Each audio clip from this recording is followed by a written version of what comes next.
वायनाड उपचुनाव से राजनीति में डेब्यू करने जा रही कांग्रेस उम्मीदवार प्रियंका गांधी वाड्रा ने मंगलवार को एक रैली को संबोधित किया। वायनाड के लोगों से प्रियंका ने कहा कि वह 30 साल से अधिक समय से एक गृहिणी हैं और लोगों के मुद्दों को उठाने के लिए उनकी बुलंद आवाज है। अपने राजनीतिक करियर का पहला चुनाव लड़ रही प्रियंका ने रैली में भाजपा पर भी हमला बोला और पिछले 10 वर्षों में विभिन्न धर्मों के बीच हर शांतिपूर्ण और प्रेमपूर्ण रिश्ते को नष्ट करने का आरोप लगाया। केंद्र पर अपना हमला जारी रखते हुए प्रियंका ने मोदी सरकार को जन विरोधी बताया।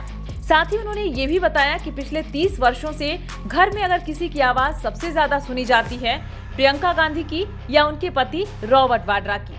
वायनाड के चुंगधरा में एक रैली को संबोधित करते हुए प्रियंका गांधी ने कहा, मैं 30 से अधिक वर्षों से एक गृहिणी रही हूँ, इसलिए मेरी आवाज सचमुच बहुत तेज है। मेरे पति तुम्हें बता देंगे, यहाँ आपके लिए एक योद्धा है और अगर आप मेरा समर्थन करना और मुझे अपना सांसद बनाना चुनते हैं तो मैं आपको निराश नहीं करूंगी। बीजेपी पर हमला बोलते हुए कांग्रेस नेता ने आगे कहा, उन्होंने विभिन्न समुदायों के बीच भय, क्रोध, घृणा और अविश्वास के बीज बोने की कोशिश की है। राजनीति में जब आपको एक दूसरे से लड़ने के लिए कहा जाता है तो कोई आपकी भावनाओं से फायदा उठा रहा है। केरल के एंगपूजा में एक चुनाव अभियान को संबोधित करते हुए कांग्रेस के नेतृत्व वाली यूडीएफ उम्मीदवार प्रियंका गांधी ने कहा, मोदी सरकार ने भारत के लोगों के प्रति सम्मान की कमी दिखाई है। इनकी नीतियां मुट्ठी भर धनी व्यापारियों को लाभ पहुंचाने के लिए बनाई गई हैं और किसानों के प्रति कोई सहानुभूति नहीं दिखाई गई है।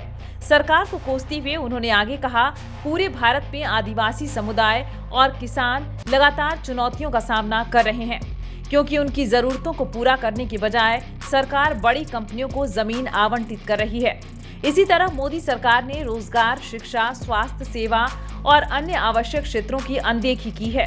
मंगलवार को अपने प्रचार के दूसरे दिन प्रियंका ने दोहराया कि वायनाड उन्हें अपने घर जैसा लगता है। प्रचार के दौरान उन्होंने कहा, पहले ही पल आपने मुझे स्वीकार कर लिया, मुझे अपने घर ले आए, मुझे मेरी माँ के लिए एक माला दी, इसने मेरे दिल को छू लिया। उन्होंने वायनाड के लोगों की हमेशा सही के लिए खड़े होने के लिए प्रशंसा की और लोगों के बीच एकता की भावना की तारीफ की। उन्होंने कहा कि वे हमेशा भाई बहन की तरह रहते हैं, चाहे उनका धर्म कोई भी हो। इसके बाद उन्होंने कांग्रेस पार्टी के संवैधानिक मूल्यों के प्रति दृष्टिकोण की ओर रुख किया और कांग्रेस द्वारा बनाए गए आधारभूत मूल्यों के महत्व पर प्रकाश डाला।